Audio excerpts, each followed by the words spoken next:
அனைவருக்கும் வணக்கம். தமிழ்நாட்டின் இரண்டாவது பழனி என்று அழைக்கக்கூடிய ஒரு முருகன் கோவில் நம்ம தமிழ்நாட்டில் இருக்குதுங்க.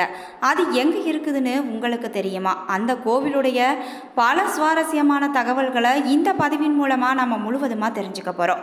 ஸோ இந்த வீடியோ பதிவை நீங்கள் ஸ்கிப் பண்ணாமல் பாருங்கள். மேலும் உங்களுக்கு முருகப்பெருமானை ரொம்ப பிடிக்கும்னா முருகனுக்கு அரோகரா வெற்றிவேல் முருகனுக்கு அரோகரா என்னும் மந்திரத்தை மறக்காமல் 3 முறை எங்களுக்கு கமெண்ட் பண்ணுங்கள். இப்போ வாங்க வீடியோக்குள்ளே போகலாம். வாழ்க்கையில் பிரச்சனை இருக்கலாங்க, ஆனால் அந்த பிரச்சனையே வாழ்க்கையாக இருக்கக்கூடாது. அப்படின்னா இப்படிப்பட்ட பிரச்சனைகளுக்கு எப்படிங்க தீர்வு காணுறது? அதுக்கு தான் இருக்கவே இருக்குது ஸ்ரீ வாராகியம்மன் ஜோதிட நிலையம். இந்த ஜோதிட நிலையத்தால் பலனடைஞ்சவங்க நிறைய பேர் இருக்காங்க. இவர்களிடம் குறிப்பாக மாமியார் மற்றும் மருமகள் பிரச்சனை, செவ்வாய் தோஷத்தினால் பிரச்சனைகள், பண பிரச்சனைகள், மாயமந்திரம், மன அழுத்தம், உறவில் சிக்கல் போன்ற அனைத்து விதமான பிரச்சனைகளுக்கும் உடனடி தீர்வு வழங்கப்படுதுங்க. உங்களுக்கு இது போன்ற பிரச்சனைகள் ஏதாவது இருந்தால் மறக்காமல் ஸ்க்ரீனில் தெரிகிற வாட்ஸ்அப் நம்பருக்கு தொடர்பு கொண்டு நீங்களும் பயன்பெற்றுக்கோங்க.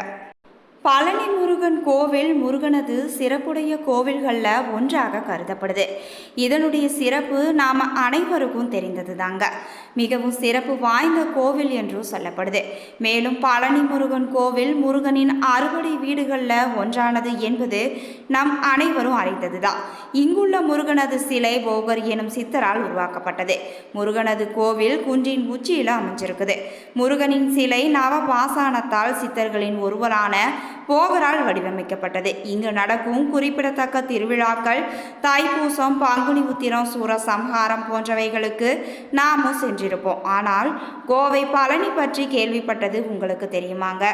தமிழ்நாட்டில் இரண்டாவது பழனி என்று அழைக்கப்படும் கோவில் பற்றி உங்களுக்கு தெரியுமா? அதை பற்றி நாம் தொடர்ந்து இந்த பதிவில் தெரிஞ்சுக்கலாம். அதுதான் இந்த குட்டி பழனி என்று அழைக்கப்படும் கண்ணம்பாளையம் பழனி ஆண்டவர் கோவில்ங்க. இது கோயம்புத்தூர் மாவட்டத்தில் சூலூரை தாண்டி வரும் கண்ணம்பாளையம் என்னும் ஊரில் அமைஞ்சிருக்குது இந்த முருகன் கோவில். இக்கோவிலின் மூலவர் பழனி ஆண்டவர் ஆவாருங்க. இக்கோவில் 19ஆம் நூற்றாண்டை சேர்ந்தது என்றும் சொல்கிறாங்க. இக்கோவிலில் ஒரு 5 ராஜ கோபுரங்கள் உள்ளது. இந்த கோவிலின் சிறப்பே 12 சித்தர்களின் உருவ சிலைகள் செதுக்கப்பட்டு வைக்கப்பட்டிருக்கிறது தான். இதுவும் பழனி போன்ற மிகவும் சக்தி வாய்ந்த கோவில் என்று சொல்லப்படுது. இந்த கோவிலின் அமைப்பு மக்களின் ஒற்றுமையையும் பக்தியையும் உணர்த்துதுங்க. இந்த கோவிலில் உள்ள முருகனின் தோற்றமானது மிகவும் அழகானதாகவும் தெய்வீக தன்மையுடனும் சக்தி வாய்ந்ததாகவும் இருக்குங்க. இங்கு நடக்கும் ஒரு கால பூசை மிகவும் சிறப்பு மிக்கதாக கருதப்படுது. மேலும் வைகாசி மாதம் நடக்கும் வைகாசி விசாகம் முக்கிய திருவிழாவாகவும் மற்றும் மக்கள் பெருமளவில் திருவிழாவாகவும் இந்த நாள் விளங்குதுங்க.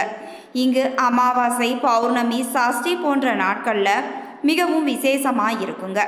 இங்கு உள்ளது முருகன் சிலை மிகவும் சிறப்புடையதாக கருதப்படுது. மேலும் கோவை பழனி சூரசம்ஹார திருவிழாவில் சூரபதுமன் கோட்டைக்கு பொங்கல் வைத்து முருகப்பெருமானை வழிபடுவாங்க. இப்படி வழிபடுவதால் அவர்களின் வேண்டுதல்களுக்கு முருகன் நடத்தி வைப்பார் என்று நம்புகிறாங்க. அதோடு இந்த கோவிலின் நுழைவாயிலில் மருதமலை முருகன் கோவிலின் நுழைவாயில் போல அமைந்திருப்பது தனி சிறப்பாக கருதப்படுது. இருப்பினும் இது சிறிய பழனி என்று அழைக்கப்படுதுங்க. இக்கோவில் சன்னதி காலை 6 மணி முதல் 12:10 மணி வரையும், மேலும் மாலையில் 5 மணி முதல் 8:15 வரையும் திறந்திருக்குங்க. விழா நாட்களில் மிகவும் சிறப்பானதாக இந்த கோவில் காட்சியளிக்கும். இந்த கோவிலின் சிறப்பு என்று பார்த்தால் இங்கு சென்று வரும் மக்களின் வாழ்வில் நல்ல முன்னேற்றமும் மன நிம்மதியும் ஏற்பட போகுது என்று அனைவராலும் நம்பப்படுதுங்க. மேலும் முருகனை தரிசனம் செய்து வந்தால் உடலில் உள்ள நோய்கள் அனைத்தும் தீர்ந்துவிடும் என்று சொல்லப்படுது. இப்படிப்பட்ட முருகன் கோவிலுக்கு சென்று நாமும் நமது வழிபாடுகளை செய்து வந்தாலே நம் வாழ்க்கையில் உள்ள பிரச்சனைகள் அனைத்தும் தீர்ந்துவிடும். எனவே இதுவரை இந்த கோவிலுக்கு செல்லாதவங்க இக்கோவிலுக்கு சென்று வழிபட்டு வாழ்வில் இன்பமாக வாழ வேண்டும். ஏற்கனவே இந்த கோவிலுக்கு சென்றவங்க மேலும் வாழ்வில் நன்மைகள் பல நடக்க சென்று வாருங்கள். நல்லதே நடக்கும் என்ற நம்பிக்கையில் முருகனை வழிபட்டு நல்ல வேலை ஆரோக்கியமும் பெற்று முன்னேற்றம் காண வேண்டும். தொடர்ந்து இந்த பதிவில் நாம் கிருத்திகை வழிபாடு குறித்து பார்க்கலாங்க. தை கிருத்திகையில் வேலவனை தரிசிப்போம். வேதனைகளையும் வினைகளையும் தீத்தருள்வான் கந்தகுமாரன். சிவ வழிபாடு, கணபதி வழிபாடு, வைணவ வழிபாடு, சக்தி வழிபாடு என வழிபாட்டு தெய்வங்களும் வழிபடும் முறைகளும் ஏராளம் இருக்குதுங்க. இந்த வழிபாட்டு முறைகளில் முருக வழிபாடு மிகவும் முக்கியத்துவம் வாய்ந்ததாக சொல்லப்படுது. முருக வழிபாடு என்பது மிக மிக எளிமையானதாகவே சொல்கிறார்கள் முருக பக்தர்கள். முருகப்பெருமானை வழிபடுகிற விதங்களில் தான் காவடி எடுத்து பக்தர்கள் வராங்க. அழகு வழிபாடும் முக்கியத்துவம் வாய்ந்ததாக இருக்குது. பால் குடம் ஏந்தி வந்து ஆறுமுக பெருமானை தரிசிக்கும் பக்தர்களும் இருக்கிறாங்க. இன்னும் முக்கியமாக முருகப்பெருமான் குடிகொண்டிருக்கும் கோவிலுக்கு பாத யாத்திரையாக வந்து தரிசித்து செல்லும் லட்சக்கணக்கான பக்தர்களும் இருக்கிறாங்க.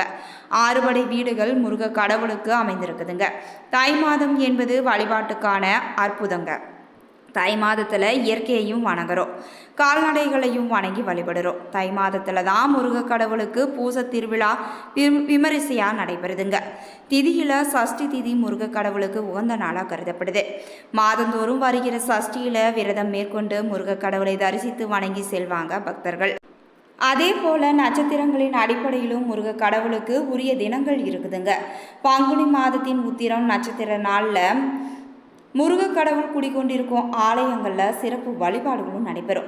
அதே போல் வைகாசி மாதத்தில் வரும் விசாகம் கந்தனுக்கு உகந்த நாளாக கருதப்படு.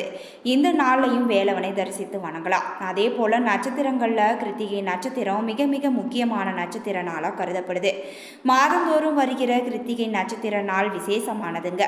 குறிப்பாக கார்த்திகேயனை வணங்குவதற்கு உரிய மிக முக்கிய தினமாக தை கிருத்திகை நட்சத்திர நாளும் ஆடி கிருத்திகை நட்சத்திர நாளும் மகத்துவமான பலன்களை தந்தருளக்கூடிய நாட்கள் என்றே சொல்லலாம்.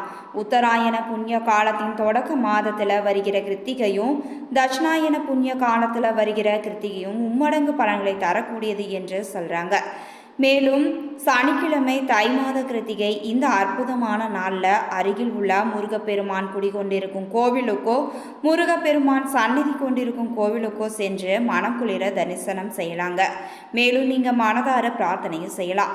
வீட்டில் சர்க்கரை பொங்கல் அல்லது எலுமிச்சை சாதம் நைவேத்தியம் செய்து வழிபடுவதும் பிரசாதத்தை அக்கம் பக்கத்தாருக்கு வழங்குவதும் இல்லத்தில் சுபிட்சத்தை உண்டாக்கும். உங்களுடைய வேதனைகளை எல்லாம் போக்கி அருளுவான் வேலவன். கஷ்டங்களை எல்லாம் அகற்றி அருளுவான் கந்தகுமாரன். குறைகளையெல்லாம் நிவர்த்தி செய்து தந்தருளுவான் தணிகை வேலன்.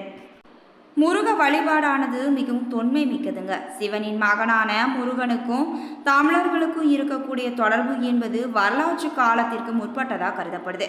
தமிழர்களின் பண்பாட்டோடும் மொழியோடும் தத்துவத்தோடும் பழக்க வழக்கங்களோடும் இம்முருக வழிபாடு பின்னி பிணைந்திருந்த தன்மையை சங்ககால இலக்கியங்களான திருமுருகாற்றுப்படை பரிபாடல் என்பன மிக சிறப்பாக கூறியிருக்குதுங்க. மேலும் மக்களின் வாழ்வு முதன் தொடங்கப்பட்ட இடம் மலை என்பது அனைவரும் அறிந்தது. அங்க ஆதிகால மனிதர் குன்று சார்ந்த குறிஞ்சி பகுதிகளில் வாழ்ந்த காலத்தில் முருகன் கடவுளாக படைக்கப்பட்டிருக்கலாம் என்று சொல்றாங்க. இதனையே விண்பொரு நெடுவரை குறிஞ்சி கிழவை என்று திருமுருகாற்றுப்படையில நக்கீரர் குறிப்பிடுறாரு. மானுடவியல் ஆய்வாளர்களின் கருத்துப்படி முருகன் ஒரு குழுமத்தின் தலைவனாக இருந்து பெரும் வெற்றிகளை ஈட்டி தெய்வத்தன்மைக்கு உயர்த்தப்பட்டு நாளடைவில் ஒரு தெய்வமாக வணங்கப்பட்டிருக்கலாம். சமூக அடிப்படையில் மலையை தெய்வமாகவும் முருகனை மலைவாழ் இறையாகவும் வழிபட்டிருக்கலாம் என்றும் சொல்கிறாங்க. ஆதிகால மக்கள் தமக்கு விளங்காத சக்திகளை பார்த்து அஞ்சினாங்க. தங்களை விட அதிசக்தி வாய்ந்தவர்களை கௌரவித்தாங்க. அக்கௌரவம் அச்சம் பக்தியானது. சிக்மண்ட் பிராய்ட் என்ற அறிஞரின் மானுடவியற் கொள்கைப்படி தெய்வ வழிபாடு என்பது தனி மனிதனின் உள்மன போராட்டத்தின் எதிரொலியாகும் என்று சொல்கிறாங்க. இதன் அடிப்படையில் தங்களுக்குள் ஒரு தலைவனை உருவாக்கி கொண்ட ஆதிகால மக்கள் அவனை முருகன் என்று அழைத்தாங்க. ஒரு தலைவனுக்குரிய அழகு, கம்பீரம், வலிமை, கடமை உணர்வு, ஒரு கூட்டத்தை வழிநடத்தும் ஒழுங்குமுறை என்பன அத்தலைவனுக்கு இருந்ததுங்க. இதிலிருந்து சங்க காலத்தில் முருக வழிபாடு இருந்தது என்று தெரிய வருது. முருக வழிபாடு குறித்து டார்பர் கூறும் போது தமிழர்கள் முருகனை போர் நில தெய்வமான கொற்றவையின் மகன் என்று போற்றியதோடு நீங்கள் போர் தெய்வமாகவும் வணங்கினர் என்று குறிப்பிடுறாங்க. மலைவாழ் புறவர்கள் வேட்டையாடும் போது வேலை கொண்டு செல்வாங்க. அதே வேலை தம் குல கடவுளின் ஆயுதமாகவும் வேல் ஆயுதத்தையே கொண்டு இருந்தாங்க. அந்த வேலவன் பகைவர்களை அழித்து சங்காரம் செய்வான் என்பது அவர்களின் அசைக்க முடியாத நம்பிக்கையாக இருந்தது. மனித வடிவில் முருகனை காண தமிழர் மிகவும் விரிவான தத்துவத்தை உள்ளடக்கி இருக்க வேண்டுங்க.